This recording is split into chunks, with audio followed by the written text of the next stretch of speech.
Hi friends, மணமணக்கும் தக்காளி ரசம் சுவையாக மண் சட்டியில் செய்யும்போது தக்காளி ரசம் ரொம்ப ருசியாக இருக்கும். எப்படி செய்யலாங்கிறத பார்க்கலாம். 3 பழுத்த தக்காளி ஒரு பாத்திரத்தில் போட்டிருக்கேன். சின்ன லெமன் சைஸ் புளி அது கூடவே சேர்த்துக்கலாம். லைட்டான சுடுதண்ணி 1 டம்ளர் அளவு தக்காளியில் விட்டுருக்கேன். தக்காளி ஊறினா புளியறதுக்கு ஈஸியாக இருக்கும்.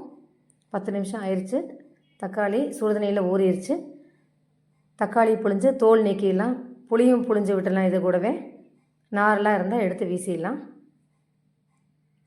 இது மாதிரி தக்காளி ரசம் புளிஞ்சு செய்யும்போது ருசியாக இருக்கும்.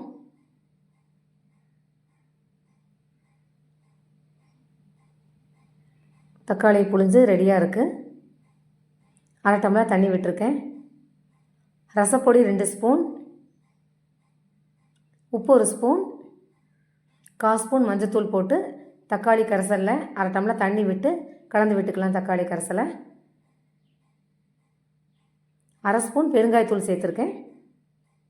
11 பல் பூண்டு இடிக்கல் இடித்து ரெடியாக வச்சுக்கலாம். ரசம் செய்ய ஆரம்பிக்கலாம். அடுப்பை மீடியம் ஃப்ளேமில் வச்சு மண் வடச்சட்டியில் 1 ஸ்பூன் எண்ணெய், 1 ஸ்பூன் கடுகு போட்டிருக்கேன். கடுகு வெடித்ததும் 2 வரமிளகா 2ஆக கட் பண்ணது, 11 பல் பூண்டு இடிக்கல் இடித்ததும் சேர்த்து 1 நிமிஷம் வணக்கி விட்டுக்கலாம். பூண்டு பச்சை வாசம் போனதும் 1 கைப்பிடி அளவு கொத்தமல்லி கருவேப்பிலை சேர்த்துருக்கேன். 1 நிமிஷம் வணக்கி விட்டுக்கலாம்.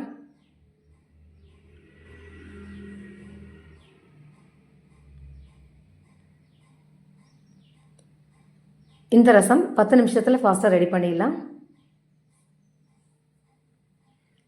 தக்காளி கரைச்சது ரெடியாக வச்சதை கலந்து விட்டுட்டு மண் சட்டியில் விட்டுடலாம். 10 நிமிஷம் கழிஞ்சு பார்க்கலாம். நுர வந்தோடனே அடுப்பை ஆஃப் பண்ணிடலாம். ரசம் கொதிச்சா ருசி இருக்காது. இது மாதிரி நுர வந்ததும் அடுப்பை ஆஃப் பண்ணிடுங்க. ருசியான தக்காளி ரசம் ஃபாஸ்ட்டாக ரெடி பண்ணிடலாம். நீங்களும் இதே மாதிரி தக்காளி ரசம் செஞ்சு பாருங்கள்.